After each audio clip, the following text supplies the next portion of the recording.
What's up, guys? It's Kevin and Steve, founders of Bombers and Sleeves, a clothing and lifestyle brand dedicated to the war on self-doubt. Our goal as a company and with this Bombcast is to encourage you to win the internal war of creative pursuit. And we sum that up in 3 words, and those 3 words are bomb your boundaries. Now, what does that mean? Well, let's think about it for a second. What has more focused, concentrated, explosive energy than a bomb? Not that much fucking else. And so we use that as a metaphor to say if you want your dreams to come true, if you want your creative vision to come through, you have to get intense, focused, and explosive. And so with this podcast, we bring on guests that embody that bomb your boundaries mentality. And today's guest is, of course, no exception. I'm going to hand it over to Steve for the intro per usual, and let's get into it. Thank you, buddy. All right. What's going on, everybody? In the studio today, we have an award-winning musician and songwriter all the way from Ireland. She's also a member of the Bombers family, and so you might recognize her on our website or on our social medias. She's just the rad, badass, illustrated woman who makes our clothes a lot cooler than they should be. So we thank you for that.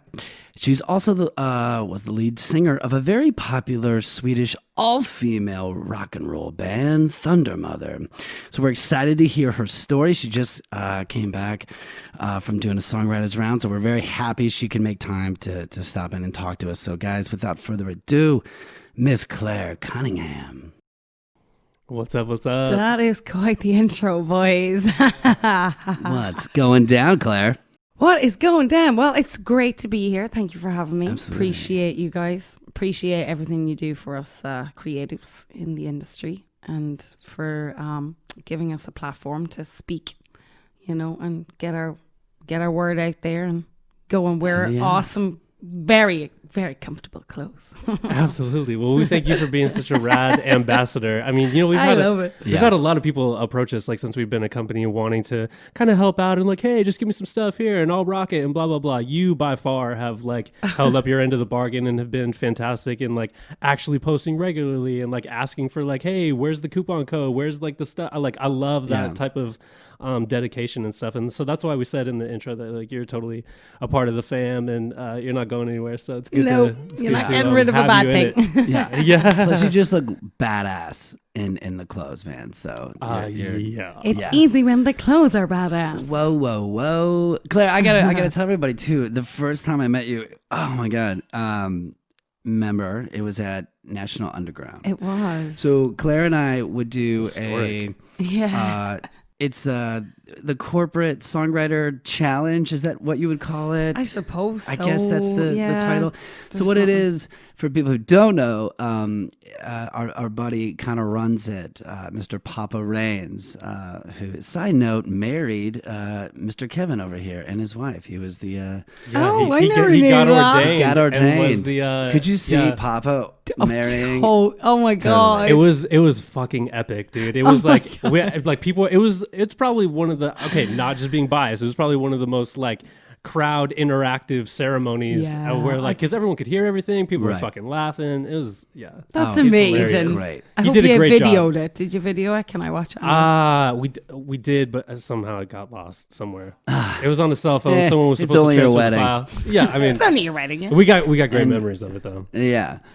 He did a great job though. He was super funny. He did. Here's where he didn't do a great job though, because that night. So how the night runs is all the songwriters are supposed to go up and sing like 30 seconds of a song. Something like that, yeah. And these are companies that basically rent you, right? They rent songwriters because you're doing a team building exercise. So it's like an insurance company or dental hygienist. I don't know who it was that time.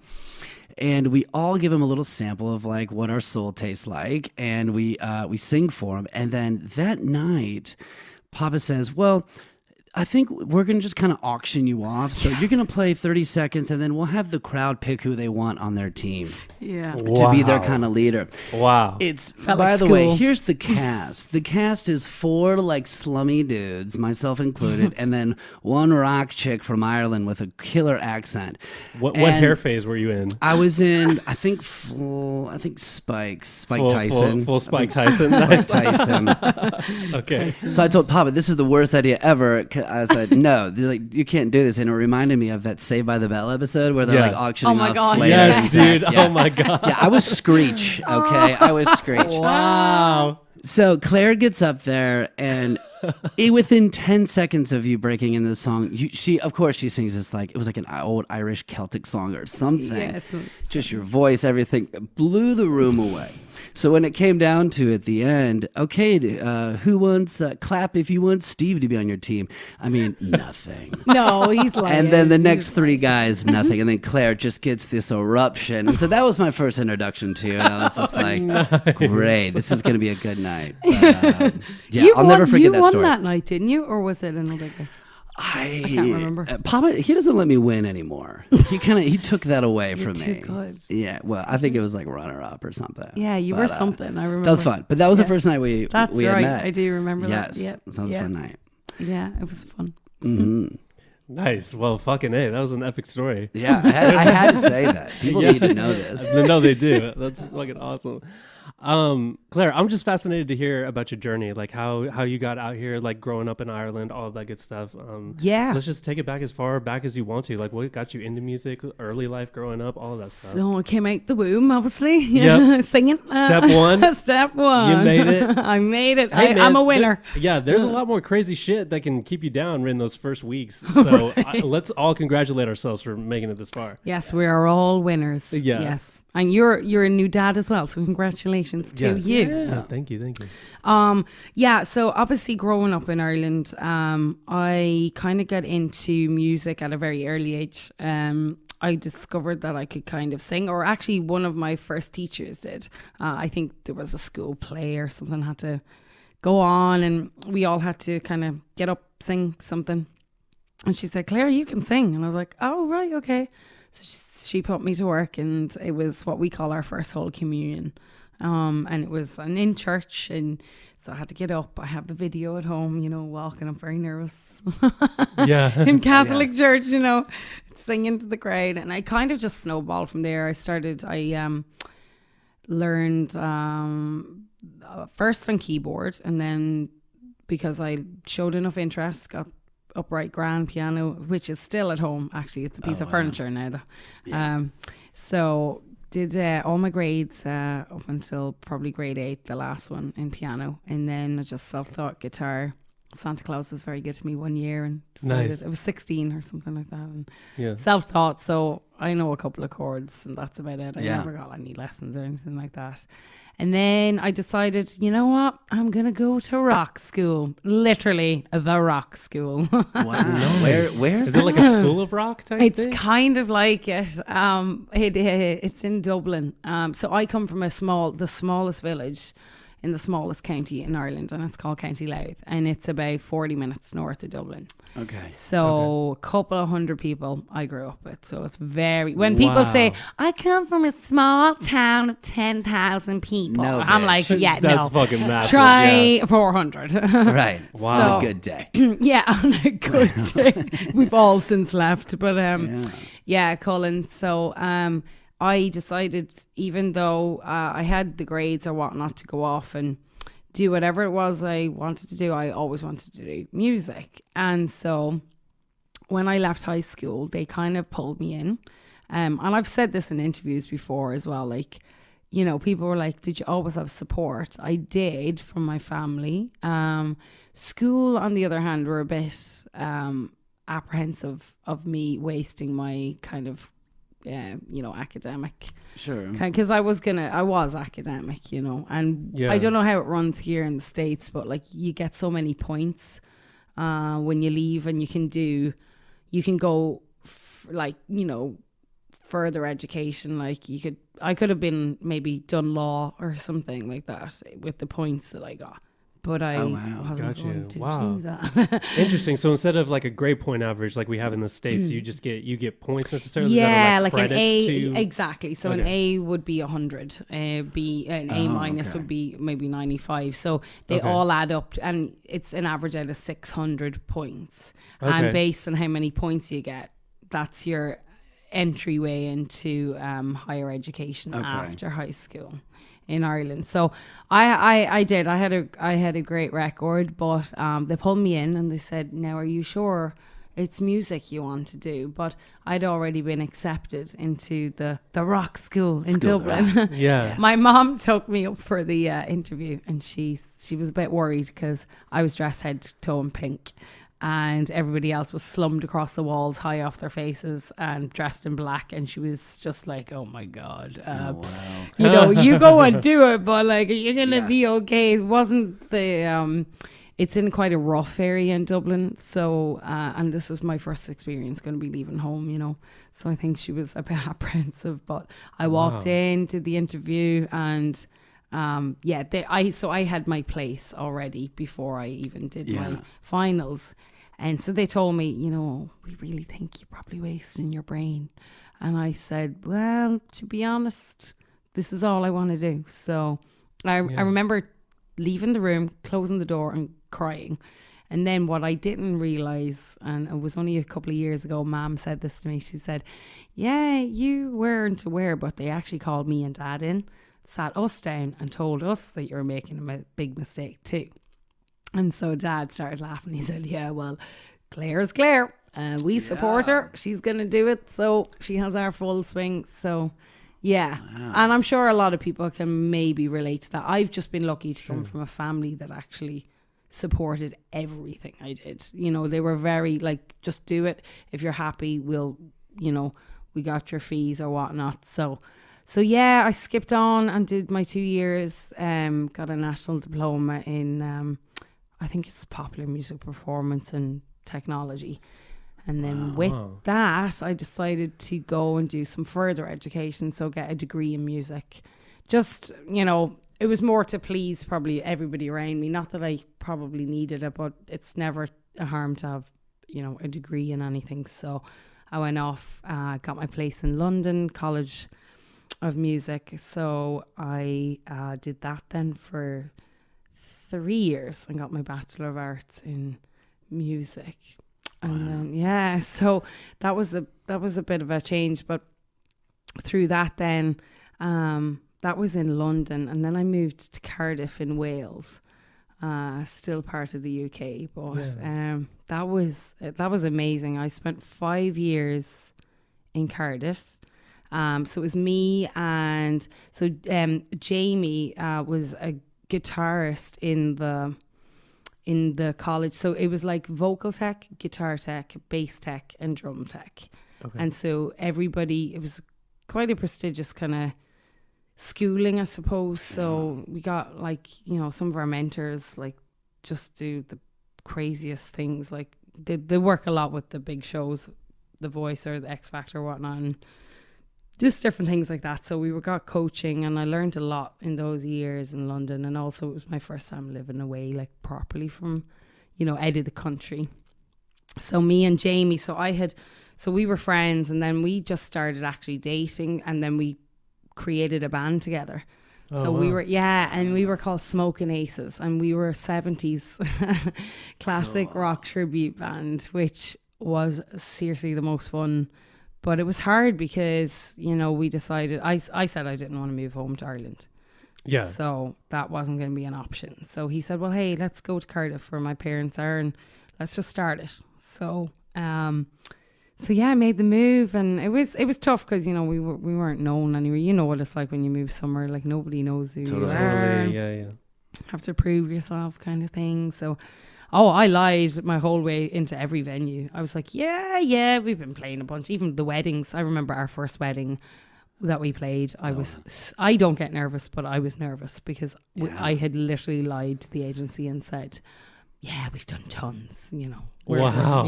Weddings is they didn't bother to research anything? What? They didn't bother to research any of that? They didn't do any research. This was like pre-MySpace, I assume, right? Yeah, so you can that's what's great about like back in when. The day. You can't fact check like at all. Right, no. Let me ask you, take it back, Smoking Aces, 70s rock. Why 70s rock? It was just... Is that the Kush, man? Or that was just what you're feeling? I grew up on a lot of that kind of music, AC/DC, Guns N' Roses, Led Zeppelin, you know, T-Rex, things like that, like Poison, yeah, like dude, it was all, you know, Thin Lizzy Poison, shit, Thin Lizzy. Yeah, we did such a range, and I think it was because the guys in the band also, we were rockers at heart. I think, you know, it was just such a kind of a cool vibe that we just seemed to run with, and it was popular because a lot of bands especially do all the same kind of things. So we kind of were, and we were really young, like looking back, like even people wouldn't respect us when we even sometimes showed up at weddings because they maybe thought we were younger than we were, but we weren't the 50 or 60-year-old guys going out doing your wedding. Like we were in our very early 20s. In fact, Sam, the drummer, one of my great friends, he was 19 when he joined the band. Wow. That's crazy. Yeah.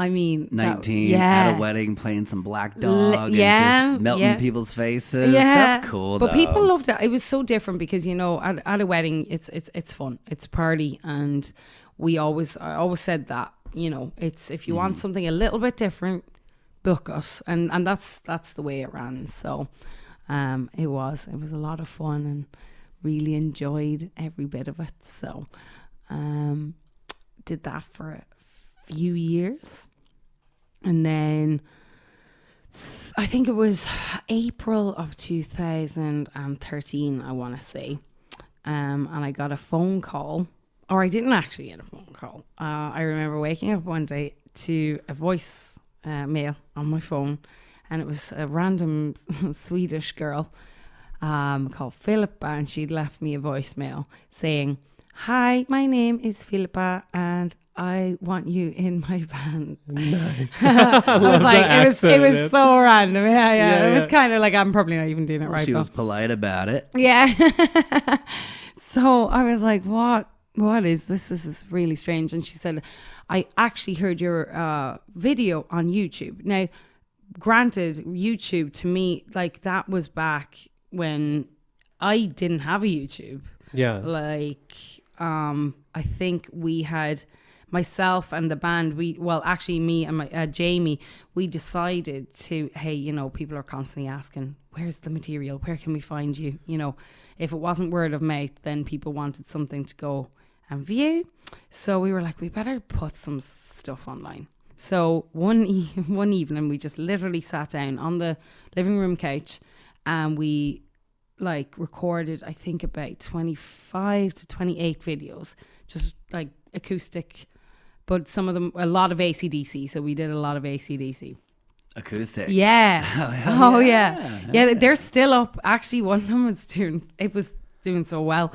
It's crazy. People are having arguments online about, like, there's another girl who does Highway to Hell. Yeah. She's got a big chest on her. I don't have quite the chest. So they're always like, but the girl with the chest doesn't sing as well. And it's like, oh my God, guys, seriously. Wow. It's hilarious. Like, if you just We're in go a heater on battle. Yeah. Oh, wow. Yeah. It's so silly. So One with the chest. one with the girl with the big boobs, you know. Wow. She's a lot of videos. I don't even know her name, but if you literally type in Highway to Hell, the two of us, I think she'll come up. And anyway, but through those videos, this random Swedish girl came across me, and she was looking for a singer as the final puzzle to the band she had going for a bit. So she didn't leave me a contact number, but she told me she had sent, I think it was a message or something through Facebook. Of course, at the time, you know how Facebook is, like, you don't get the messages if you're not friends. So I had no idea how to find. And I searched frantically because I wanted to tell her no, because we were booked. You know, I was in England and I was doing my thing. So she was very persistent and called the next day. And I remember it well. I was coming out of the gym and into the car, and I sat in the front seat and spoke with her in the parking lot. And she said, like, I just love your whiskey voice. I just need your whiskey voice in this band. And I said, well, look, I really appreciate you and your persistence, but honestly, like, we're booked out 2 years in advance, and it's coming up to the summer. It was April at this stage. I said, there's no way I can really, you know, give all of that up just to go out and play a couple of shows. Sure.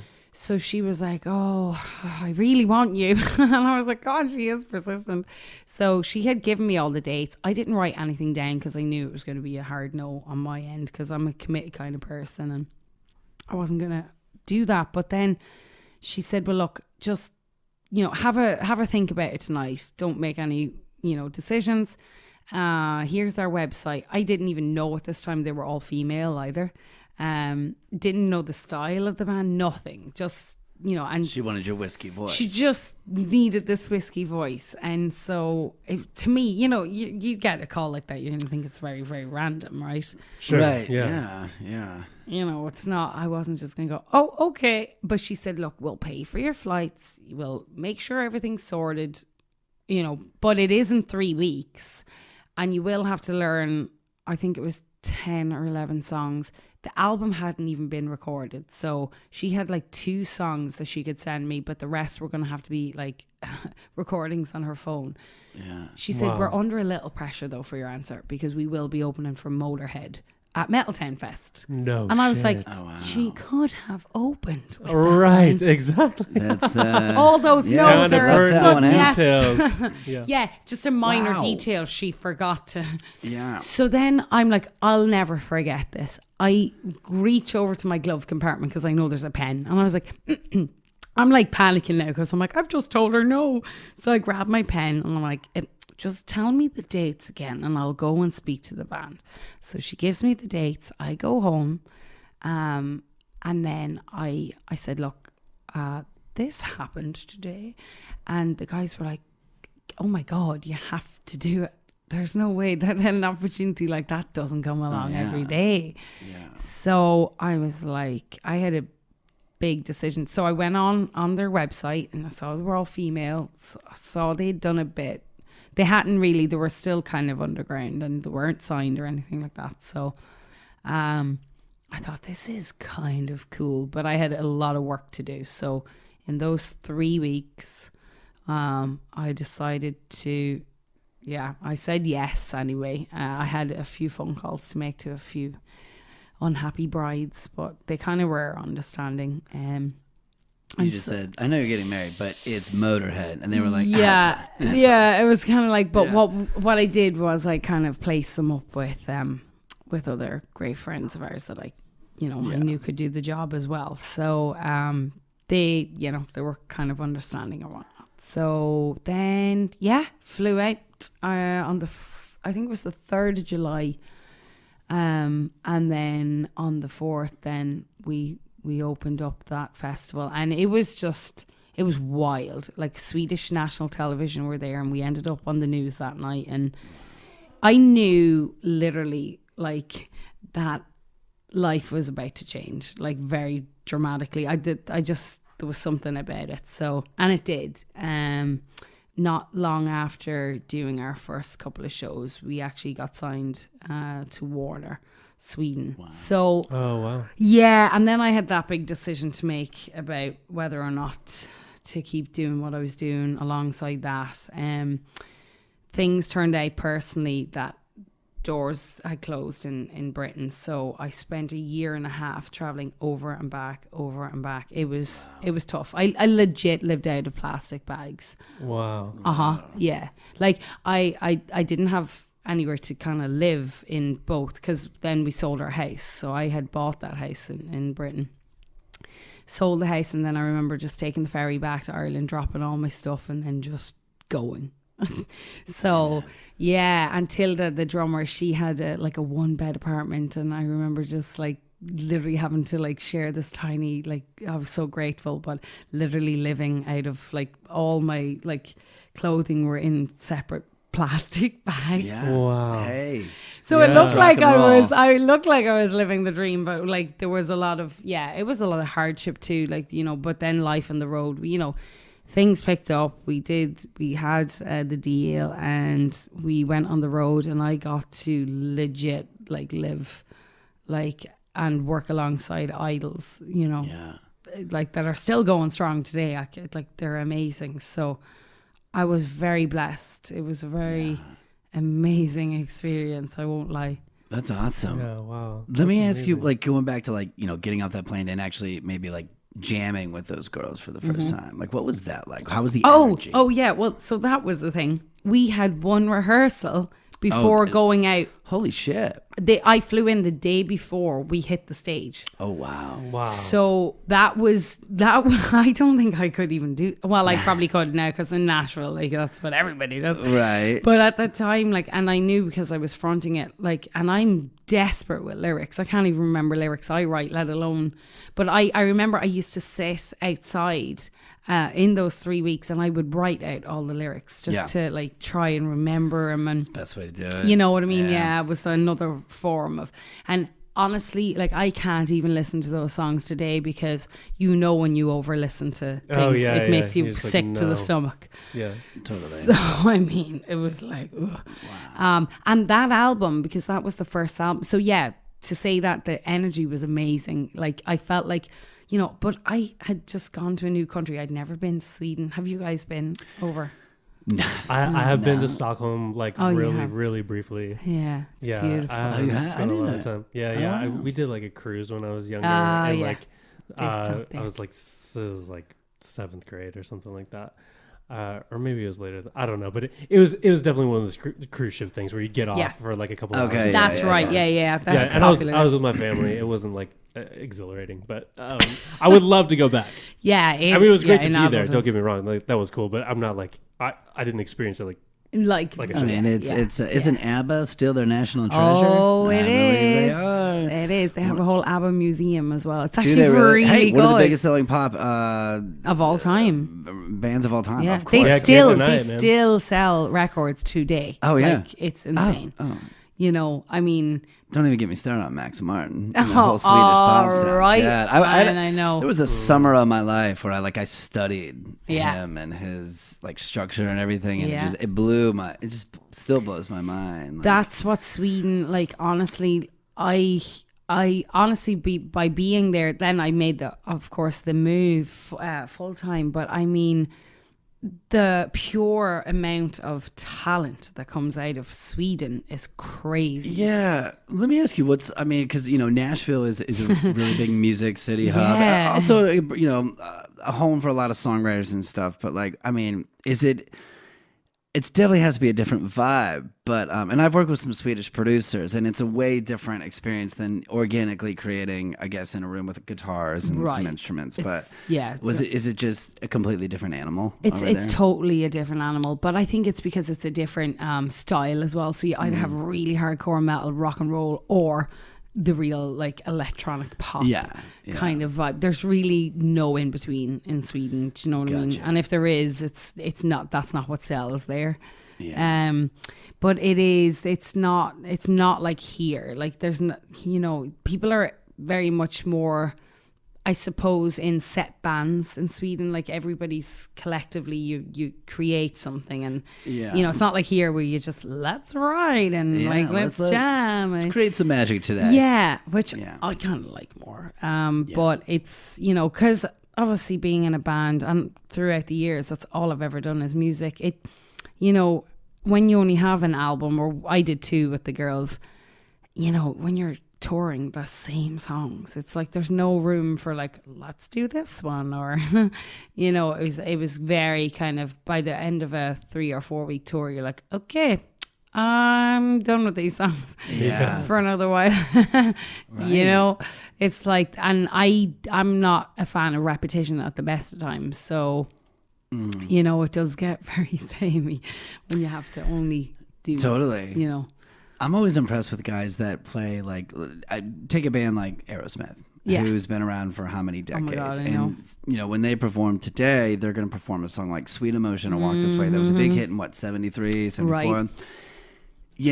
You're playing the same song for decades, and I would be taking liberties, like trying to change it up, and a lot of people get mad at bands when Yeah. they play it live. Oh, this doesn't sound like the record. You try playing the same song Right. for years and years and years. You got to make it fresh to you, for Yeah. you to even deliver a performance. Yeah. You know what I mean? No, I it's get so it. true. It is so true. Although I remember somebody one time saying to me, that feeling you get when you go and you watch somebody and it's like that first time, like seeing them live and seeing that kind of, imagine that's somebody's always first time when they see you. So I was like, Yeah. I get that. I do. I truly do believe. And even when you're in interviews or questions or, different, even photo shoots, sometimes it was like, oh my God, it's the Yeah. same thing Yeah. over and over and over again. But you have to realize that is somebody's first time or first time meeting you in person or something like that. Because I won't lie, we had some amazing fans, but there were some, I'm not going to sugarcoat the fact that I had a lot of trouble too in Sweden. And in America, you guys like to protect your citizens, whereas in Sweden, I don't know, it just wasn't. There isn't the same, I suppose, quality of stalker control, if that's the way of putting it. Like, interesting. Wow. yeah, Okay. Yeah, that's good to hear. like somebody can break into your property, and that's okay if they don't attack you. That's true. Really? That Wow. did happen. So, yeah, I just, by the end of my years, and like the last, I want to say 6 months to a year, I just, living there became, like my private life got so invaded that it was just near enough to impossible to actually really like enjoy what I was doing, because what came with it, like, Yeah. wasn't very nice. How can you be creative if you're fearing for your life every Well, day? Or, yeah, or- like it did. It kind of made living a little more difficult. So, in that respect, but there was. I think in every situation and in every like country that I've lived in, there's always a pro and there's a con, and you just have to make the best of what you can. I truly believe in that. So, I think, but obviously, personally, on a personal note, I think it doesn't matter what life gives you or where you live or what the weather is. It has to come from within. So if you are like happy within, you'll like, people think, oh, let's have a kid. That'll fix our relationship, or let's move here and that'll fix it. No, because your problems and your brain go with you. Right. Exactly. Regardless. Yeah. And having a kid will stress you out 10 times more. yeah, So that's You're definitely gonna not going to add solve. to it. Right, Yeah. new daddy, eh? Yeah. It's true though. I don't know why people think I've always that's thought the that solution. about just relationships, like how many, like when a couple would break up like 10 times and then they keep going back to each I other. And I'm know. like, well, here's the deal. Y'all, like, the problems that or the things you hated about the person before, like they never went away. No. Like it's still, every time you meet up, it's still there. And that's why you keep doing That's this. why you keep, it's like Totally. it's like two magnets trying to come together, and Yeah. just it's like polar opposites. It's like if it doesn't work, that's why I've always been a firm believer. Look, if it ends, that's it. Go your separate way, and there's a reason why it happened. right. And Yeah. it doesn't have to be bad. I've never had like that kind. I've never had bad relations with anybody. Even when it came to leaving the band, it was the four of us, actually 4 out of 5, there was 5 females, ended up leaving at the same time. And when people questioned it, I was like, well, now come on, it doesn't take a rocket scientist to work out why 4 out of 5 people would leave. But I wasn't going to get political or put out dirty laundry online, because I was truly grateful for the experience.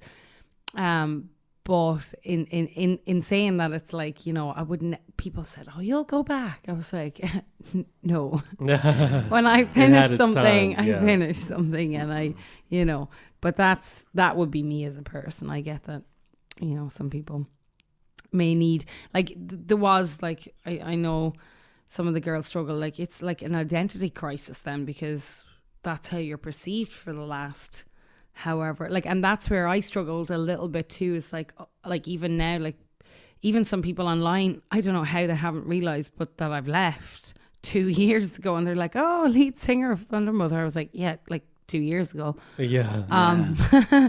Do your homework. Right. But in that respect, they'll still have that like attachment. So I get that that's always going to be a thing, but it does take a lot of work to kind of break away. And I always tried doing the solo thing, but now is more like Yeah. my main focus, of course, is now. What led up to that breakup then? Was it just like mismanaged expectations? Were you like were you starting to lose momentum? Like what was like the main frustration, I would say, outside of like interpersonal conflict? Yeah. Well, so like life on the road was kind of difficult, of course. Like it was so much fun, but there was Did you have a bus and all that? yeah. We used to like, we didn't have our own one. We used to like, obviously, depending if we went on a big support tour, Yeah. there was usually maybe that one, or we'd rent. Like I remember one time in particular, I think our driver, our tour manager, mucked up on his license or something, and yeah, he wasn't able to get as big of a bus, so he ended up getting a smaller bus with Oh, a wow. trailer behind, which meant Way that to was go. It was buddy. a Ford Festiva. yeah. Yeah, exactly. Right. Yeah, so anyway, it turned out that this van that we had didn't include a bathroom. So we had that little discussion that, okay, girls, here's how it's going to roll. We're going to have to, if you need to pee on the road, and we were doing country to country, you know, we're going to have to stop at service stations. And I was like, well, screw that, because 5 girls, and if there's any alcohol, say, involved, and on these long drives, we decided, all right, are we all okay pissing into a bin? And I was like, I do not mind. I am not mad about that. Okay. Yeah, So I've we done bought some some shit. Yeah, legit. So I never forget. We had the beds in the bus, but there was like no bathroom. And yep, we squeezed in the like bin into the seat and an amp, and we bought some scented bags.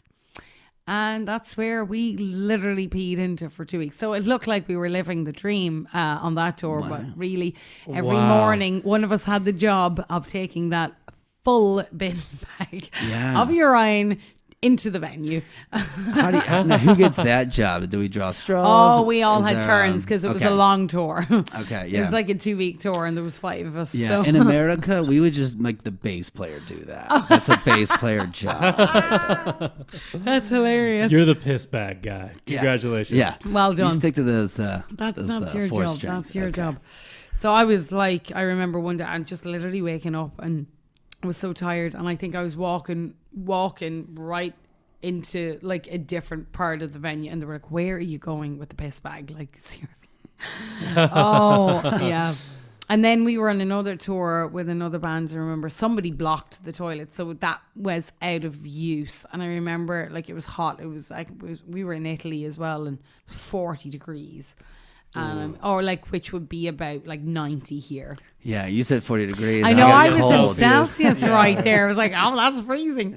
Yeah, no, 40 Celsius, which is like, Yeah, that's well into hot. the 90s, you know. And yeah, there was a lot of good times, but it was definitely testing on the patients. So, but internally, yeah, you know, there was a few issues within the band internally, and it's why 4 of us decided to combine our health and well-being, and just, you know, I kind of snowballed the whole thing. I kind of started putting out the feelers that, you know, I'm not happy anymore. And honestly, I was exhausted, and I don't use that term lightly. Like, I know people say, oh, I'm exhausted, but I was exhausted to the point, I remember on one of our last Spanish tours, it was the last night, and walking into the venue, and I got really dizzy, and I work out, so I'm like, I was working out on this tour, and we just, I don't know, I think the food in Spain, because I'm allergic to like everything, so I wasn't getting a lot of nutrients either. And by the time we got down into the venue, it was time for sound check, and I just remember lying on the couch, and I couldn't move, and then I started screaming. I was like, what is going on? And then my body just went into this fit. I had a fit, and it lasted 45 minutes. The ambulance had to come, and Wow. I was having a panic attack, and I'd never had one. So I was so exhausted. I mean, I was just, it was a lot on our bodies, like, because we were all about doing things ourselves as well. Like, we had manager, and we had tour manager, and we had the label and stuff, but it was just, you know, there was a lot more involved into it than that. And, you know, it was kind of very testing on the health. Yeah. You know, but it was just some of the best years, but some of my really like worst health that I've ever had. Yeah. Yeah, Sounds like a young musician. Yeah, for sure. like a real, Yeah, that was proper real musician life. Like, I mean, you know, and everybody, that's why I never look at a picture and think, oh, look at them all smiling and having a great time. And, you know, the struggle was for real. But I was just so grateful. But, you know, again, for me, I was moving to a country that had a different tax system, that had a different language, had a different culture. It was insane. Everything, like, to me was just like, I had to like try and survive in a country as well that, like, they're great at English. English is their second language. But, you know, and I learned Swedish and I was able to communicate eventually with it through that. But I mean, yeah, just looking back now, it was a test on all levels of life. So, but it was great. Yeah, you got through it. Yeah, it sounds like amazing. a hell of a ride. Yeah, it really was. It was. It gave me everything that I needed to do to be here today. So, Yeah, you know, that's awesome. That's why I'm here in America. Yeah. So take us through that. Like, so when that ended and you got out of it, like, what gave you the idea to come over here? Well, actually, I started thinking about it towards. I've always wanted to be in America. So America was always. Sweden was never on my plan. Right. I kind of, although when I was in England and I was in that band, of course, that I thought that was it. And then, but America has always been somewhere I came to vacate, and I just loved it, and I just loved the whole like lifestyle here. So, when I started thinking maybe that the band wasn't going to be me forever, I started thinking, right, I'm going to see what the steps are to get over to America, because for a European, and vice versa, if you want to go over there, it's not just as simple as like, I'm going to move to America and have a career. So started talking to lawyers and all of that. Got the legal side underway, and I went through 3 different lawyers. I think it was just the kind of visa that I'm on is a really kind of hard visa to get. Also known as the O1, or the extraordinary ability. Yeah. I've seen that O1. It's pretty much every musician, like a lot of musicians from Australia are on that one too. Yeah. Okay. And in order to get the O1, because every situation is different, it requires you to have sold so many records, have so much national acclaim, and all of that kind of malarkey. So I actually said malarkey the other day, and somebody said, oh my God, you just said malarkey. I love that word. You can get away with it. Yeah, that's what they said too. They were like, oh my God, but your accent, you could say anything. I'm like, oh God, no, but it's and all that malarkey. A bunch of malarkey. Such a bunch of malarkeys.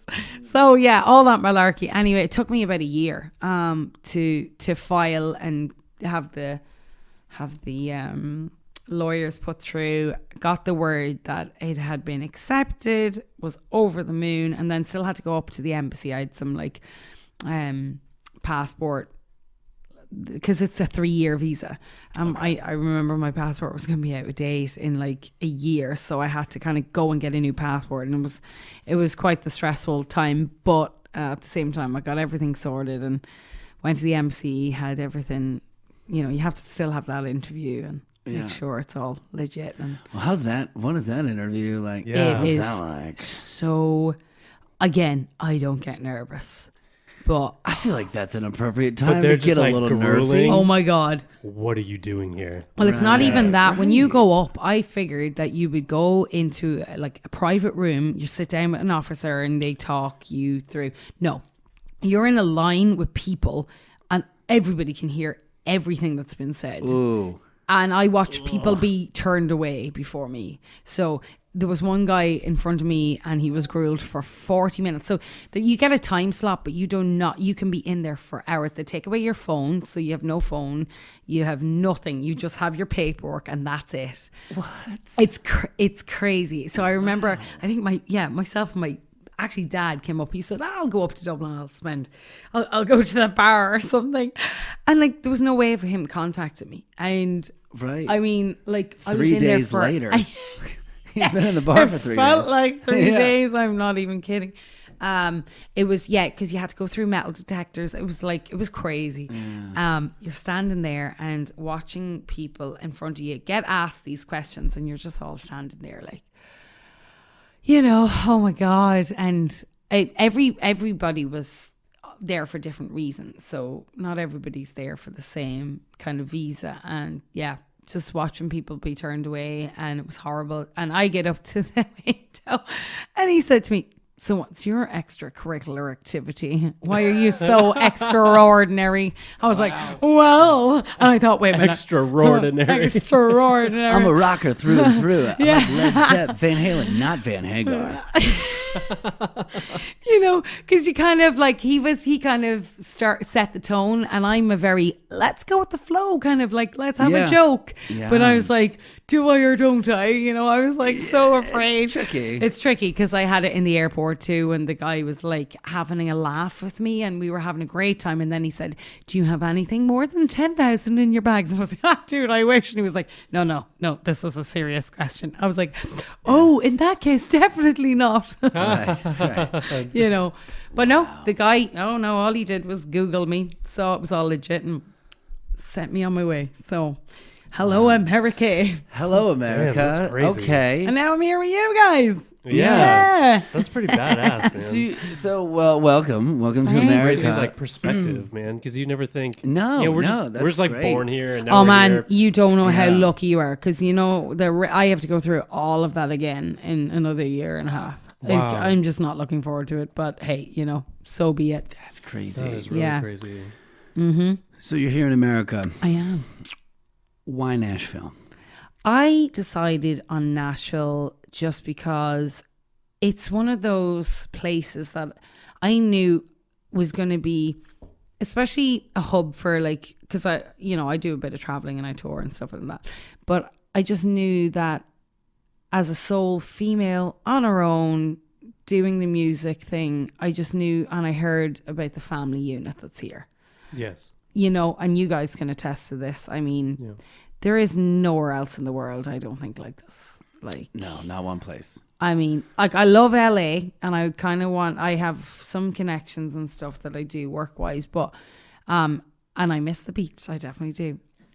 Bless you. Thank you.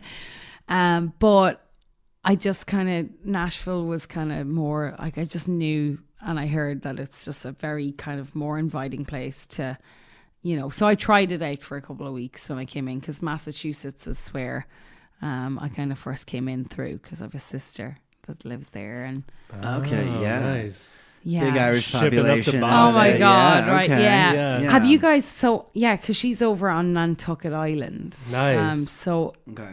anybody who listens to this, or whoever wants to go and visit somewhere like so beautiful in the world, it is just, it's truly wonderful. I've never been to Nantucket Island, but we went up to Boston. Yeah, Last shipping summer. off to Boston. Oh my gosh! And I was shipped up, and I had the Such best. a good song. Yeah. That's my favorite city. I think in the United Oh, States. it is, Besides yeah. besides the one we are in right Yeah, now. yeah, But of course. Boston, it's a whole different animal. It's Yeah. gorgeous. Yeah, The history. it the is. There's a lot of food. history. And I like the people. I like that little Boston Boston. attitude, little Boston. Boston. Yeah. Yeah, It is. everyone's There's so something wicked lovely. smart. It's just, and it's the home of the Wahlbergs. Yeah. You know? I did go to Wahlburgers. Oh yeah. Oh man, it's pretty legit. It's pretty legit. Yeah. I like it. There is a huge Irish population there. I think I was 18, turned 19, and I spent 6 weeks in Boston. I remember for a while. That's when I fell in love. I was like, loved it. I wrote a diary when I went. That was just on vacation, and said, I hate Ireland. I want to live in America. Wow. So that kind of sparked it. Oh yeah. Okay. America has just, it's where dreams are made, isn't it? They say. Wow. So, but people do assume that when you were in Nashville, though, you're a country artist. And honestly, I got here and I thought, I'll give it a whirl. But honestly, it just taught me I'm everything but country. 100%. Yeah. I think that's slowly shifting, thankfully. I think so. Yeah. I think so. It's more diverse Yeah. now, right? I remember when I first came here, I was like, okay, I didn't write country music, and I was like, I guess I could try it. And I tried it. And then all it taught me was like, nah, dude, like you just write the shit that you love. And ultimately it became country now. Yeah. Like country's everything, right? It It's it's blues, it's jazz, it's pop, it's everything but literally country. Country, yeah, it's true. It's crazy. But, you know, to speak on that community thing, I mean, it is. And that's what kind of sparked, you know, that whole 6-1 vibe thing. It was like, it's amazing. The vibe here is unlike anything else in the world. Yeah. Where you can come and, you know, I met Kev at a hotel that I was working at, and on his first day he came in, all of a sudden boom, we became best friends, then playing like in a band together, now owning a company together. It's like it's that like this place can create magic like that. It does. Not many places can. No. So we try lifelong magic too. I feel like when you meet somebody here and you connect with them, and they're you literally have made a friend for life. Totally. Yeah. And it's not just like, and I love LA too, but I kind of feel like LA's like, well, what can you do for me? And then, okay, then if you do this for me, I can do this for you. And so, yeah, it is different. It's a family, and it's fucking beautiful, man. It is. There really is. And that's what's hard, like, about, like, because tomorrow I'd probably just move to somewhere like LA and just have the beach in my life. But it's hard because, you know, you do make these amazing connections and people, and there is just a vibe here that is literally unlike anywhere I've ever toured or lived in the world. I mean, people just open up with like open arms. But now I know how to receive. Like I've met a few people who've said, "Oh, I've just moved here." I'm like, "Oh my God, welcome!" And what can I do for you? I know what it feels like. Everybody knows, because everybody who's here isn't necessarily from here, so everybody knows that struggle. Yeah, you know, 100%. Yeah. But that whole like Southern, I guess hospitality that stays. Yeah, and you do kind of.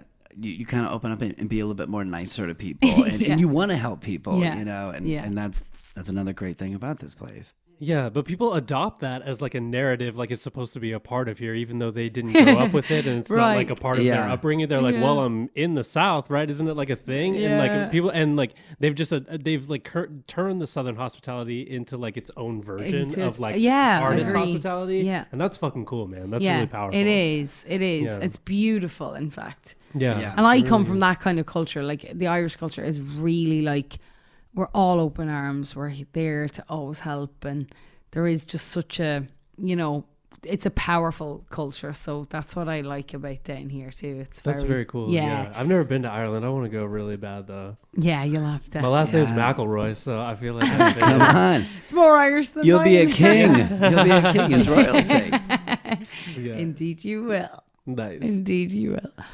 What not to completely switch gears here, but I like, so is that Hunter S. Thompson and Marilyn Monroe on your right arm? Right. So actually, yes, this is Marilyn. So the only tattoo we're doing a tattoo tour. A tattoo you can't tour. See. Oh yeah. It's good. Strap on, lads. No, but I actually, a lot of my tattoos are just purely art, and a lot of people question the story. Marilyn was done actually in Sweden.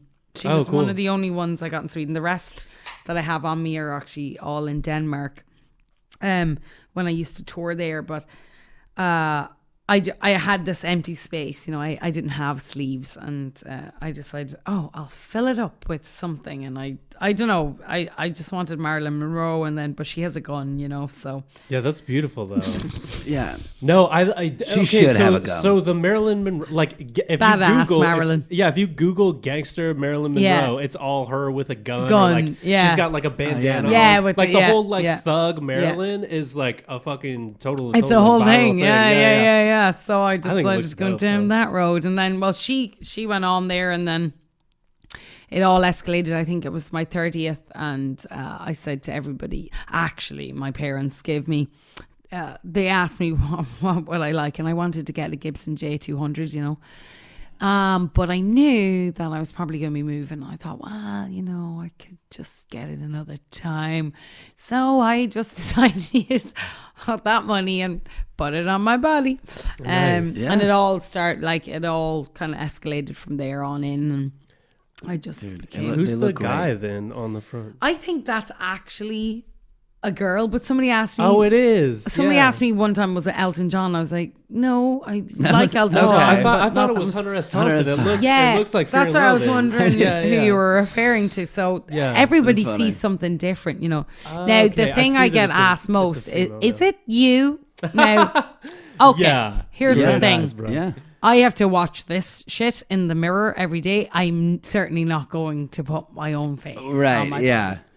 There are people who have my Yeah. tattoo. That's fine. That's on their body, not on mine. I say, and like when they ask me, Oh, like that's I'm odd. not dressed as a nun. Why would I be dressed as Yeah. a nun? Right. There's people that have you tattooed on them. Yeah. So How there's what's that like? How does Wait, that really? make you feel? People have you tattooed on them? so like I was saying in Sweden, Wow. like we used to, as the band, we used rad. to sign a lot of things, and I remember like a lot of people have our signatures tattooed on their Okay. arms or on whatnot. And then that kind of went into like another thing. So I get a lot of like really amazing like artists who've like drawn my picture and stuff, and you know, like we always got a lot of strange things in through, but every now and again there'd be a good one. And then he's actually from New Hampshire, Tom Sardini, so he owns a tattoo shop himself, and he's a tattoo artist, and great, like became a great friend, but prior to that had seen the band, really liked what we did, and liked a lot of Swedish bands across the world, so would always get tattoos of them. And then he asked me, would it be okay if he had my face? And I was like, hey Tom, go for it. Whatever you want. Full back tat. Full back I need tat, the your details. face. I'm on the rib. Eating some corn on the cob. Oh yeah, Wow. I'm always You got it. eating. I'm always eating. So that would be actually more true. So there's that, and then I had some photographers who made my picture they took maybe into their whole like table, and Wow. Yeah. there's That's awesome. Yeah. I don't No, think it's I'd. cool. I don't think I'd be mad at that. I'd be No, like, it's yeah. truly like people. It's still surprising because you know you cool are honor. like you never and I suppose my mom always used to say as well. She said, "But what if you leave the band?"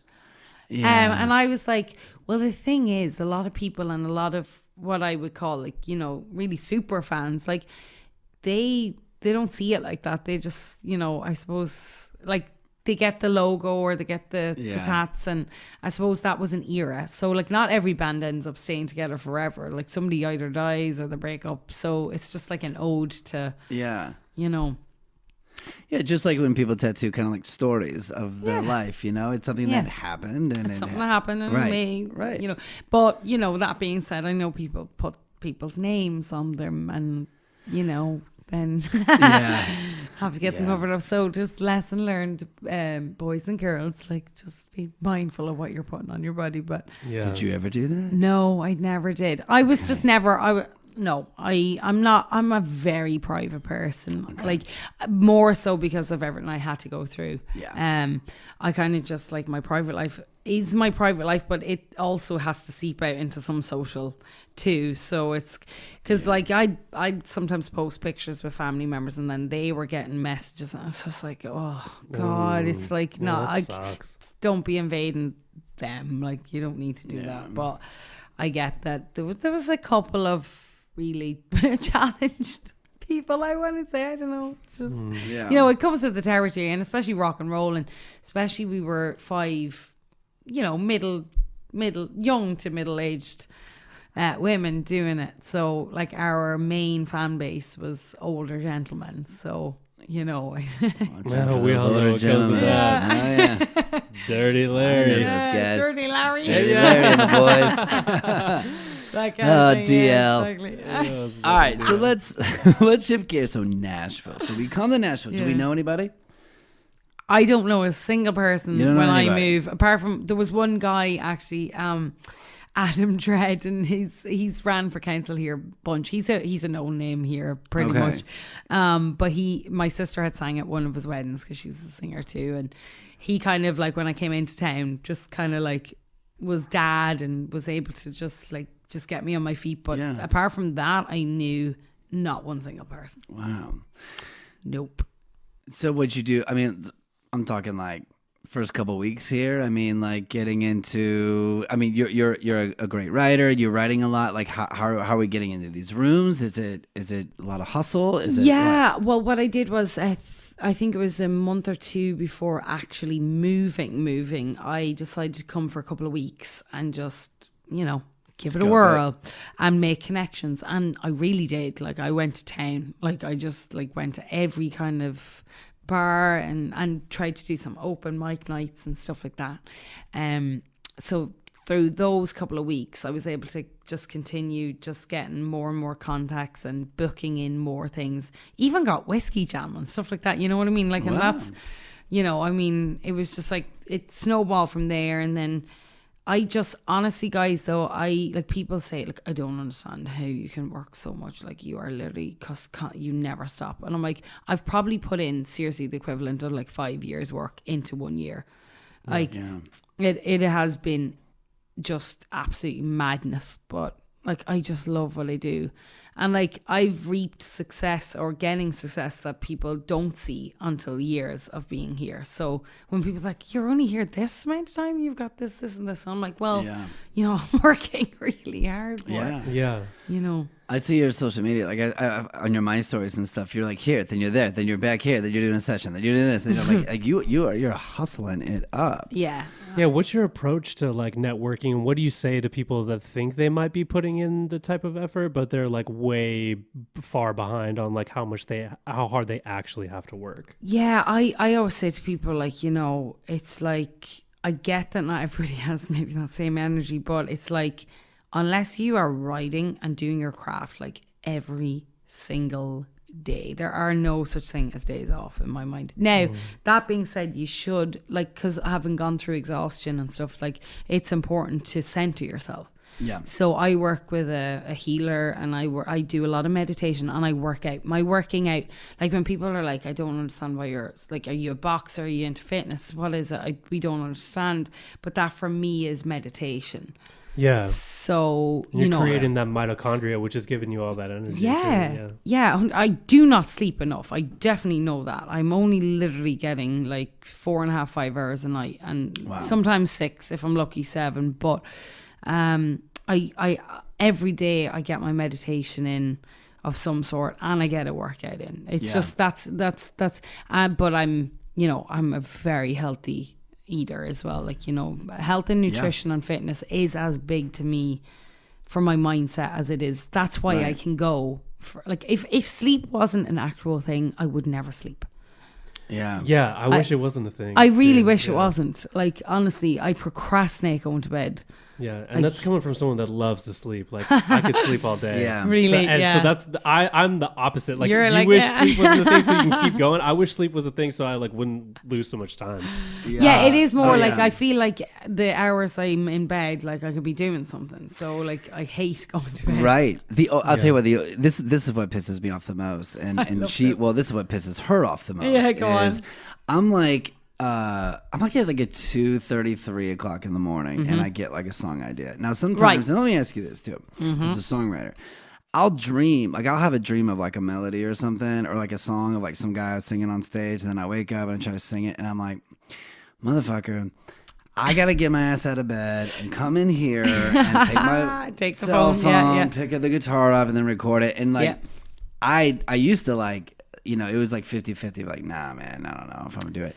I started doing it like every single time, like, just get your fucking ass and do it. And then, like, I do this vocal recording of like a groggy, sleepy voice, like, it's working. It is, awesome. Isn't it? So that's when sleeping is great, because sometimes sleeping, like your subconscious can kind of speak to you. I was just going to say, so you go into the theta state of mind when you're asleep, and for the first, I think, isn't it something like 15 minutes after you wake up, you're still in that state of mind, that groggy kind of, sometimes depending on the cycles that you do. But that is where your creative brain gets to, like, your conscious brain rests, but your subconscious is always going. Yeah. And that's why it's really important to, obviously when you're creative, to get that stuff down so that you don't forget it, because it only goes into the short term memory. Right. But it's also like being kind to your subconscious mind. So filling yourself with positive affirmations and different things, because what we take in is literally what we're putting out. So, you know, and your conscious brain and your subconscious mind and brain do not know the difference. Hence why manifestation works, and, you know, different things like that and when you're in a state of hypnotherapy and in a state of like complete relaxation in the theta, like state of mind, you can achieve a lot of things. Totally. Yeah. Are you into Dr. Joe Dispenza? Oh yeah. I've been into him for a bit. Not religiously, but yeah. Sure. Yeah. He talks a lot about that stuff, which is really awesome. Yeah. Do you have fan. like, what's that? I'm a big fan of that kind of like lifestyle. Me too. Yeah, it helps a lot. Yeah. And there's even studies where like meditation can replace sleep to a certain extent. It's equivalent to like 5 hours sleep if you can get into the really deep, like hypnotic state of mind. Yeah.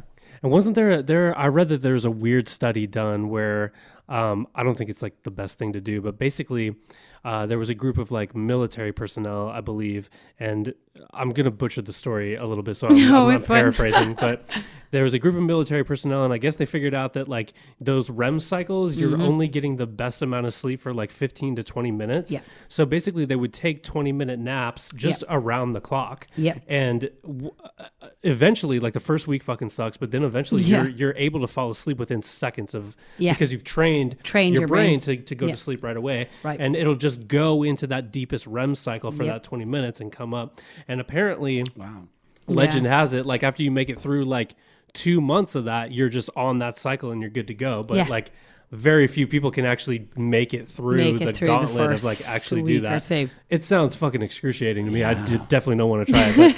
But it's interesting because it parallels the same lines as what meditation does, right? If you don't get a lot of sleep and you do a very effective 30 to even an hour-long meditation in place of a nap, sitting up, doing correct breathing techniques, like getting to that state, you can easily feel more refreshed coming out of it than you know. Honestly, yes, 100%. Like, and I could talk for days on this. Me too. I'm super fucking passionate. I'm, you know, honestly, well, my wife is big in the meditation. She'll do it every single day, and so she's begged me to start trying. Now I've gotten into the working out, and I totally get that also from mental strength. Nothing else, but I have started doing it, like tiptoeing.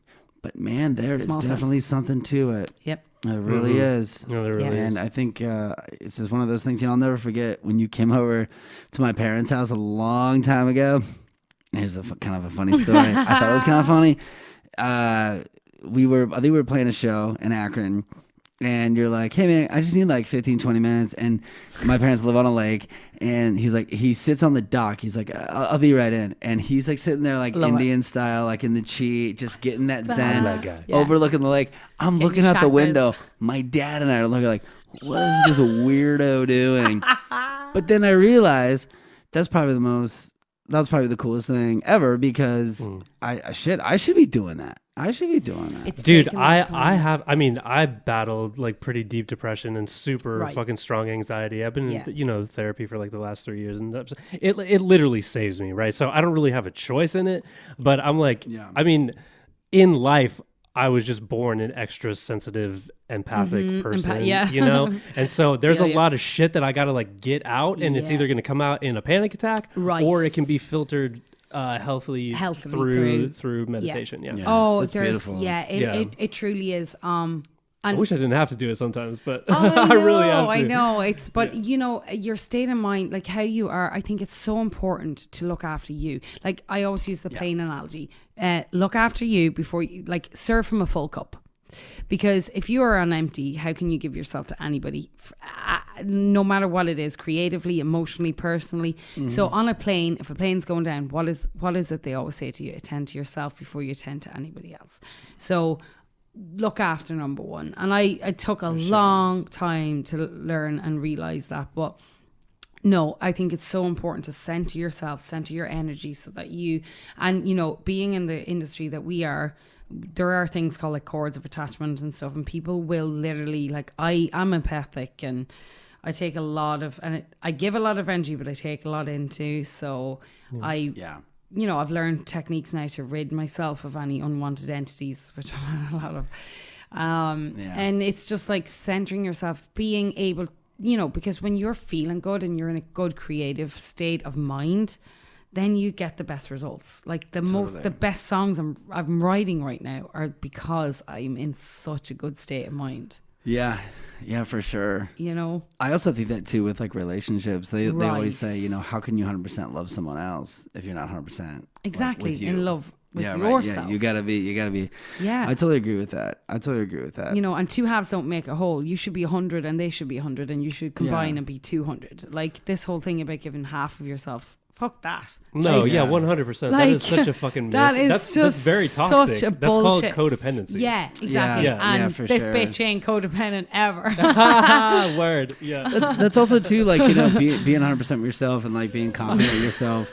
Like when you're songwriting, like, and I'm sure there's days where you're walking in these rooms and like you're the happiest person in the world, and like today we're gonna write the saddest fucking song in the world.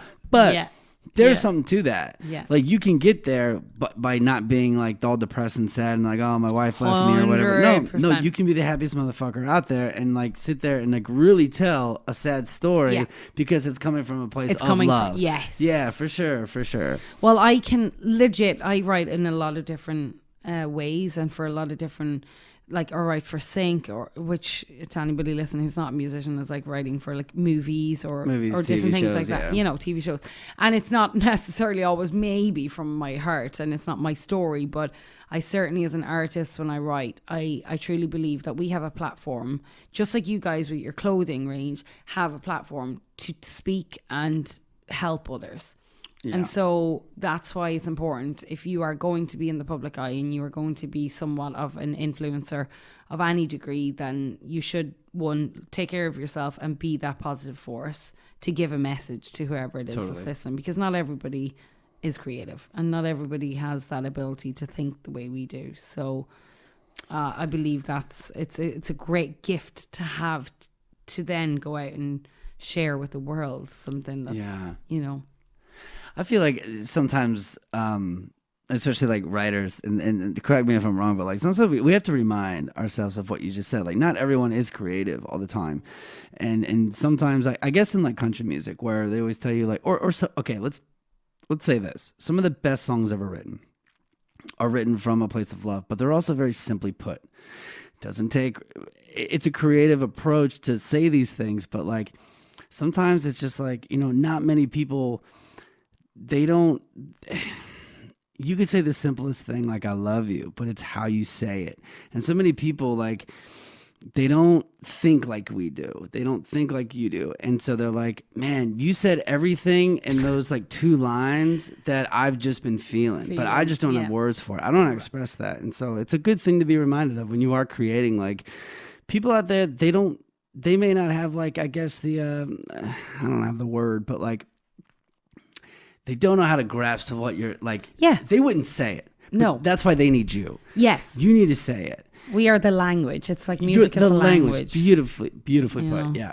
It is. And it's like, it's speaking through words and through music and emotion. So emotion is, like you can give 2 people the same song, but it's the emotional delivery sometimes of how you actually sing it. Absolutely. Like if you feel, like I've cried singing, so like, or feel like, because I'm too empathic too, so I close my eyes a lot when I sing really important stuff, because if I feel people are crying in the audience, then I'll cry, and then it's just no good for anybody. But like if you emotionally feel it, like, look, people want honesty. I truly believe that. So 100%. Like I'm a no bullshit, like I'll give it to you straight out, like, you know, what you see is what you get. I'm not a girl who goes around like acting like I'm one thing and then being another. So, and I'm truly honest, and I will be honest in my flaws, but I'll be honest in like whatever message I'm trying to give. So whatever that may be, I think if you can relate, if people feel like they can relate, which is the biggest thing in songwriting, right? You always want people who listening. Now, that being said, sometimes I've been in rooms and like, no, that's too clever. I'm like, well, you know what? Fuck that, because I'm not going to Kmart this stuff just to sell. Totally. I want to speak to people on an actual emotional level here, and I'm an artist that's not going to sing the same old bullshit that's already out there. There's a ton of other people doing that. So Like I don't know why I use this particular artist, but I always say, well, Jason Isbell wouldn't sing it like that. Like, well, he's in his own weight class, and I think he's delivering the real business. Yeah, he's not maybe to everybody's taste, but you don't have to Kmart as the same. No, he's everything. amazing. You know, well, Kmarting. I was at a room with a hit writer once, and I'll never forget this. I brought in an idea that I was so proud of. I think I told you this story. I'm not going to say his name, but I was so proud of this idea. I've been working on it for weeks. I knew I was going to present it to him, and we were going to write. And I thought it was genius, and I still think Probably the idea is genius, and maybe I should bring it to you. But he's just like, yeah, man, I get what you're saying, but would Bubba, who is in a pickup truck in like Wyoming, sitting in traffic, like, is he really gonna get what you're saying? And I'm like, I don't care. Yeah, because who gives a fuck? So maybe I'm saying it like in a little bit too creative way, but like it's just how I'm feeling. Yeah, that's how I want to from express your it. heart. Yeah, I hate filters. I hate limiting. Yeah. I hate going into a room where people are over editing, like before you even begin. You're killing the magic. Yeah. Quincy Jones said something really cool one time. He goes, you know, when you go in the room and you are already like take a great idea and you start talking about like money and who this is for and all this stuff, he goes, God leaves the room. Right. 100%. And I totally agree with that. 100%. Let's just create. Yeah. Let's just fucking create magic, man. Like, that's seriously. And I'm 100% about that. And I don't care. Like, many people, I will tell them this, and I will continue, and I'll say it on this microphone, and I'll stand by my word. I have never done and will never do music for money. And I don't care what anybody wants to believe, if they want to believe me or they don't. But I follow a passion, not a paycheck. Money comes my way because I do what I do, and I do it with 100% heart. And that's why I earn money doing what I do. I have never sat in a room or writing songs. Even like I've got a song now coming in out in a movie, and people are like, oh my God, the money. I'm like, it's not even that. Honestly, it doesn't even... Like, you know why? Because I've always said this, if you can wake up every day and know what you do and are happy doing what you do for free, then you know you're in the right job. And I personally, and I have for years. Yeah. I'm not going to sugarcoat those days in Thunder Mother when everybody thought I was making millions. I wasn't making a penny. Yeah. And this is the first time I'll be honest about that. Like, there, you know, we do get royalty checks and it won't pay my bills. Sure. Like, it you know, it gave me a great platform and there was money, but it wasn't like, if I was doing it for the money, I'd have left after the first week. Yeah. Do you know what I mean? It's not what makes, because I think music is a passion. It comes from somewhere a lot deeper than, you know. I didn't do it for money. I did it all for free. I did it all to fill the fucking hole inside of me. Yeah. That's it. Yeah. Quoted Josh Todd from Buck Cherry. Also, Bob Dylan once said this really great thing, and you just inspired me to say this, but he said, success is a person who can wake up every day doing the thing they love to do. That's all success is. It's success. It's not money. And success, you know, people have... I once heard, what is success? Like, what is fame? What is blah, blah, blah? And success for one person might be a mother putting her 5 children to bed. Success might be for somebody to take breaths on their own without a breathing machine. You know, success for me is being able to speak and make people cry and be able to know that, like, through music, that you're connecting. Exactly. And so that for me is worth $1 million. You know, I like, you know, and that's why when people used to say, like, how can you go from playing in front of 25,000 to maybe like 5 people? I'm like, it's easy, because once there are ears listening and listening to whatever message it is, and I connect with even just one person, I've done my job and I'm happy. Like, I would literally die happy knowing that, like, I've affected people in a good way. So that's fucking it. You heard it right here on the Bombcast, man. That's the shit we like to get. Thank you so much for that. That's beautiful. No, that really is beautiful. That's amazing. But that's what I like about people here, like, and you guys, you know, you do it because you love what you do. You wouldn't be here. You wouldn't keep going if you didn't. No, it comes from a very, very real place. Yeah. And I think people are starting to pick up on that and feel that, which is awesome. And same thing, like, we've already affected a few people that have come up to us and been like, hey, I was thinking about going one direction, but like seeing your guys' message and like what you stand for has made me kind of second guess on like how I can maybe take another look at how I can make my artist career actually happen. And like, so it's already been successful, like because it affected just one person on that level. I mean, that's fucking crazy to me, which like in the best way, though, you know. And as songs do this too, songs have the power to do this. As that message, "Bomb Your Boundaries," which we'll get to in a second. But like, I'll never forget, we were at a trade show a couple weeks ago, and there was a girl who was working a table next to us, and she, you know, we kind of came together through music, Kevin and I. And this clothing line, I think, kind of stemmed from that and poetry, and then what Kevin was going through too. Mm-hmm.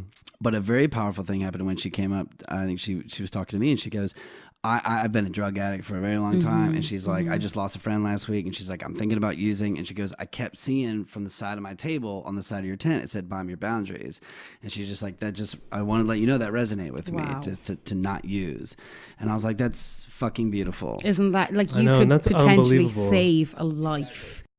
And that was never the intention behind that. Like, but how I was like, escalated. I was like, wow, it does like reflect on an addict's journey too, man. And like anybody with any kind of struggle, like music is one struggle, but personal struggles and you know, we all have friends or family like who literally go through like a lot of heartache or a lot of problems and personal struggle that they're not always honest about either. That's very true. That's the other thing, because a lot of, you know, and especially a culture where I come from, it's just unheard of. You do not talk about any problems you have. That's just right. You know, everything's always sunshine and rainbows, and and you know that it isn't the done thing to talk, and unfortunately, then suicide becomes a problem because. You know, when you bottle up too much and you don't get it out, then of course you have people who can't cope, and then. Unfortunately, there could have been like the saying, like "bomb your boundaries," if they had just seen it and realized that they're not alone and that, you know, you can actually, you know, come out the other end. Then you could potentially save a life, and isn't that a beautiful thing? I mean, you guys, seriously, it's amazing. Yeah, thank you so much. And like same thing with that. That's why everything is in like printed in an aggressive tone, like you know, we came up in the rock world, punk rock, hip hop, and all that stuff, so obviously that it blends, like the designs blend with that culture, but at the same time it's by design, because like fighting those internal battles is not a fucking soft thing, you know? It's a big fucking deal, and you have to, you know, it's, you know, we're not trying to like be PG-13 about it. Like, you gotta come on, the whole fuck cancer thing. Like, when I lived in Sweden, people wouldn't even sometimes wear the things. Oh, that says fuck. I'm like, oh, are you actually kidding me right now? Right. Come on, this is a strong message, and I truly believe. I cursed in songs as well. Like I legit went into the studio yesterday and like, do you think it's okay? I was like, hell fucking yeah, it is. Because it's power. It is. Like, if you do it in the correct way and you do it with enough passion and integrity and like there's some form of, not class behind it, but like, I mean, you will speak to the masses more because it's honesty, and people want honesty. They don't want sugar-coated shit. Yes, yeah. I'm a big fan of a guy named Tom Bilyeu who created Quest Nutrition. They're like Quest Nutrition Bars. Yeah. And he's an incredible dude. Impact Theory is his podcast. Like, if anyone wants to listen to it, he's just like, he's like one of my personal heroes. Just a rad dude. Anyway, he always shares a story about how they did a study on where they would have a bucket of like ice cold water, and they would do a test round where they would have people put their arm in the ice cold water and hold it in for as long as humanly possible, and like when it was just unbearable, they'd take it out, and they got the baseline there. Now they went back to those same subjects, and they were like, all right, put your hand back in the freezing cold water, and right when you're about to pull it out, say all the curse words you can imagine. Fuck you, motherfucker, blah, blah, blah. And just scream it as loud as you can. Don't be afraid. And people were able to hold their arm in the water 30% longer than when they did the initial baseline round. And so as a metaphor, you can look at our clothing line or fuck cancer or anything like that with the same type of, like, that's why we're bringing that intensity there, right? Because you can stay in the fight longer when you get a little more intense like that. Yeah, and you don't restrict how you feel. Like, restriction, the brain works that way too. That's why, hello girls, especially out there as a female, diets do not fucking work. Okay, restriction. Right. The brain does not like restriction. Yeah. Yes, they will work for about 2 weeks because you'll lose all your water weight and you'll do all this. But guess what? And having been through like intermittent fasting and doing all these different things, which is a lifestyle and it's actually really good. But personally, as a person who just gets so involved internally with something and it's all in or all out, like 100%, the brain does not like to be restricted. Yeah. So if you restrict how you are, like even I find myself, if I'm around people and I feel, I really have to hold back. Yeah, you're like, I'm not me, and then I'm awkward. yeah. Me Everyone's too. on some weird behavior. Right. And Like- it's not going to be a good time. So I'll come into a room and I'm like, hey, I'm Claire, I'm a fucking hot mess, so Yeah. take it or leave it. Here we go. And you know what? People who are prude, or like what I would call maybe classified prude, open up because they feel, I can be a little more myself now. Yes. Totally. Yeah, that's so Totally. funny. I remember I went into a meeting. I just left in industry today officially that I had been in for the last 4 years that I like. Congratulations, absolutely hated. Kevin McElroy. Thanks, brother. Thank you. Cheers. Thank you. Yeah. I mean, it was good for the time. I yeah. learned a lot of lessons. There was a lot of bullshit. I mean, I'm out of it now, but I remember I can work from home from it, but sometimes we had to go into an office for a meeting. Yeah. And I just sat down with this one person who was new to the industry. I just started unleashing. I didn't know her, but she was my like, God. she's like and you could tell she was like hyper reserved and was like Yeah. in corporate, like, I have to like watch my words mode. And she like completely like dropped her shoulders and she was like, wow, I really appreciate your honesty. And then she had plenty of bullshit to say about the particular topic we were saying too. And I'm like, dude, why don't we just make this the norm, man? Yeah. You don't have Why to don't people fucking speak? Exactly. It's Could way you imagine healthier. if we all spoke the truth? Like if we all spoke what we really thought. I think there was a Yeah. movie done on that. It would make people better because Yeah. if there was if we didn't No want to talk bullshit. shit about someone else, Yeah. then they have Yeah. elevated Exactly. to a certain point where they're like not being annoying Yeah. or whatever. That's where being straight is important. Like Yeah. there. Don't get me wrong. I can filter myself and I can like hold back a little bit if I need to. But sure, at and the it's not end of the about day- being Right. cruel. No, it's Yeah, not yeah. being cruel, exactly. But I'll be bloody well honest with you. Like if you're pissing me off or I don't like, I've often like about to go on a run and somebody, even as simple as like, oh, do you mind if I join you? I'm like, well, to be honest, like, yeah. Yeah. Yeah, I do it's mind. me time.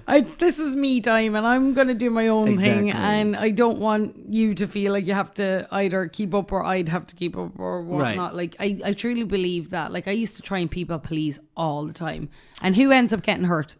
You. You do. I think we've all been there. I think Yeah. that's Totally. I think that's You something guys everybody know goes all through, about and you that. either fix that shit or you just continue to suffer. Yeah. Yeah. Throughout your rest of your So life. no Stop suffering. trying to people please, man. Bomb your boundaries. Do not Bomb like your Exactly. do not suffer. Yeah. Well, I mean, shit. I think we're at that point. Yeah, let's do it. And there's so much more. Like, Oh, guys, I know we like, can could go sit for for days. days. I could literally talk for hours. Can I say? I think this Part is going two. to have to be a two-parter. Yeah. Well, See, you'll I'm all definitely about be it. back. I'm Yeah. all about it. Yeah. we are at that special hour and a half mark, so I love that. Shit, and I'm not so even mad sorry. at it. No. We and I want to continue this, but just for time's sake, right now, Yeah. and where we're at in the story, I think it's about that time. We ask our guest. Every bombcast, what bomb your boundaries means to you. There's no right or wrong answer. You can say whatever comes off the top of your head or out of your heart. But Clare Cunningham, what does bomb your boundaries mean to you? I think bomb your boundaries, like literally for me personally, would be something like to the effect of like, just do not give up.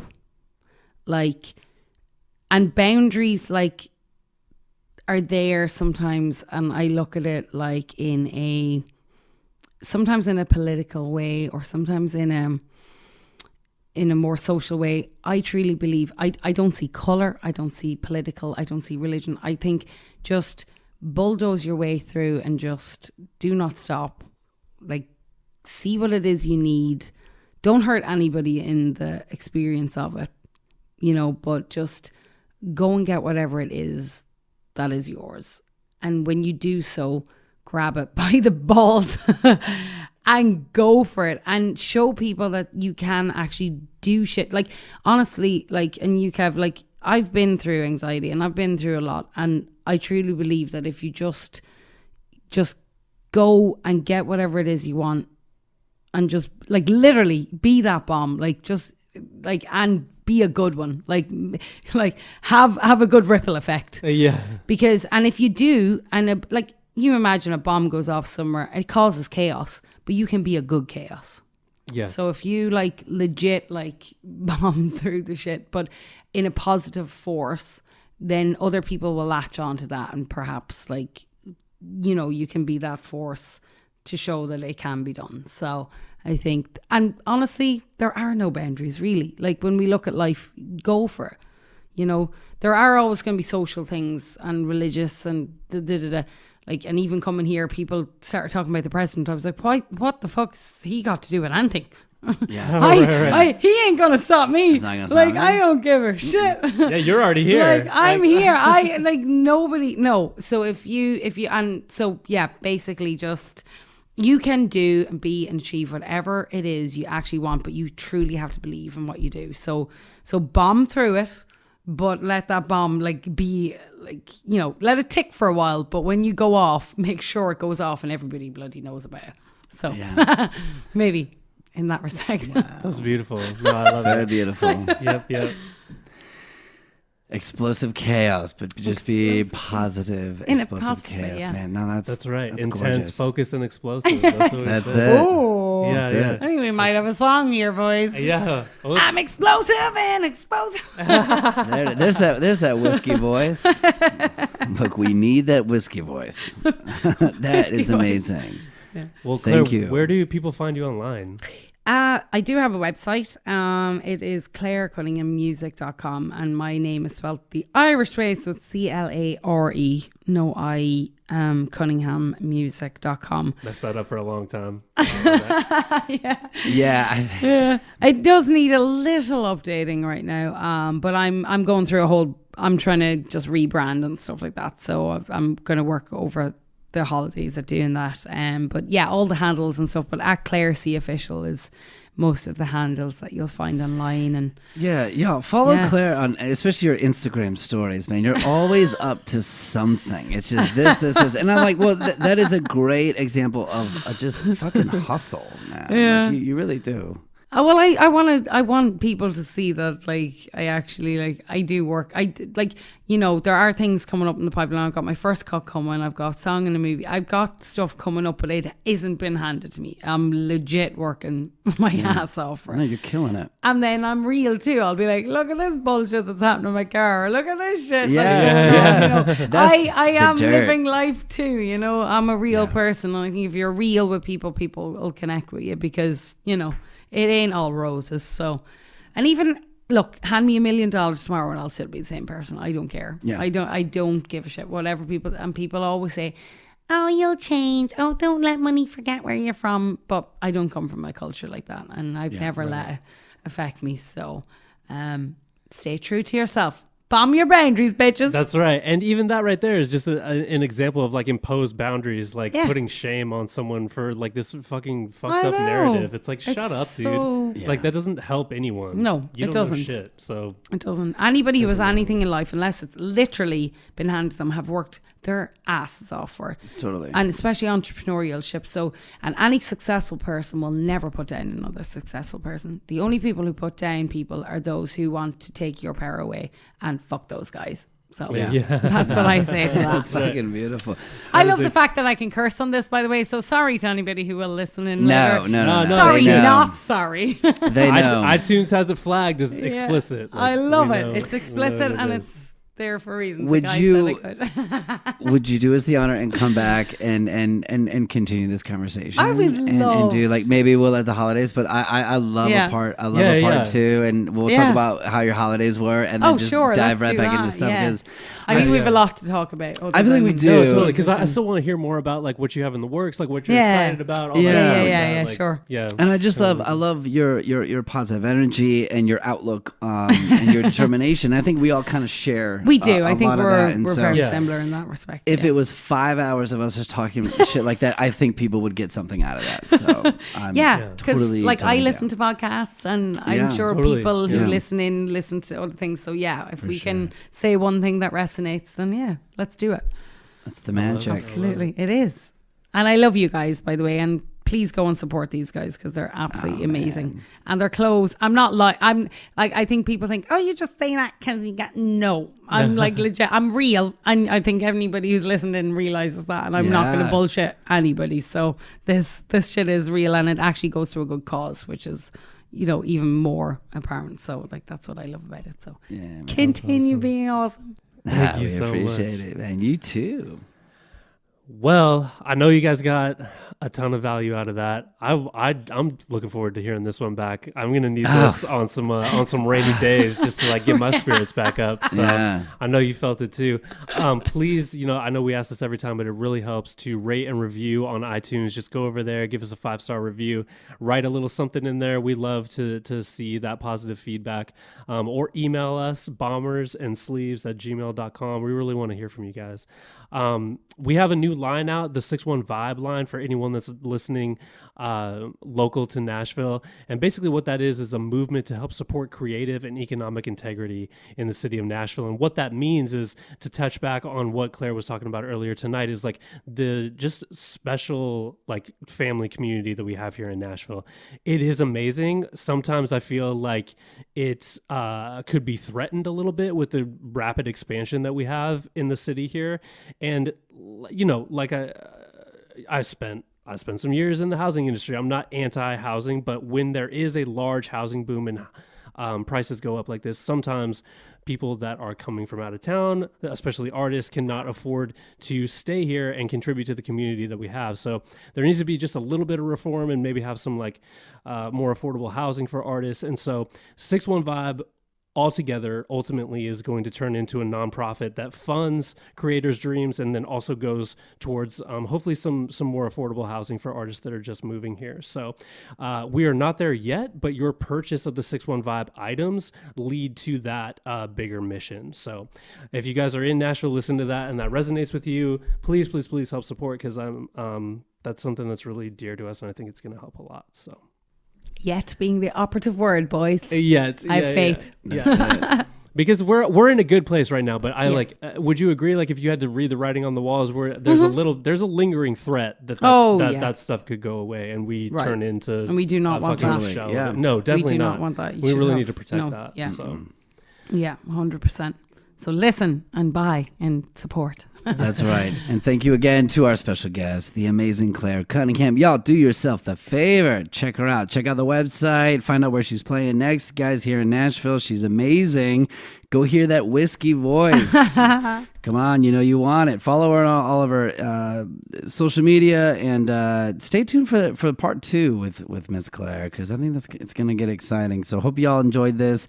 Happy holidays to everybody. Yes. Merry Christmas. Merry if you guys are, if you don't know what to buy for Christmas, go to bottomsandsleeves.com and check out the catalog. The perfect gift. And it will keep you warm, by the way. It's going to keep you warm. It's the gift that keeps on giving throughout the whole entire year. So thank you guys again, and don't forget to bomb your boundaries, baby. Peace.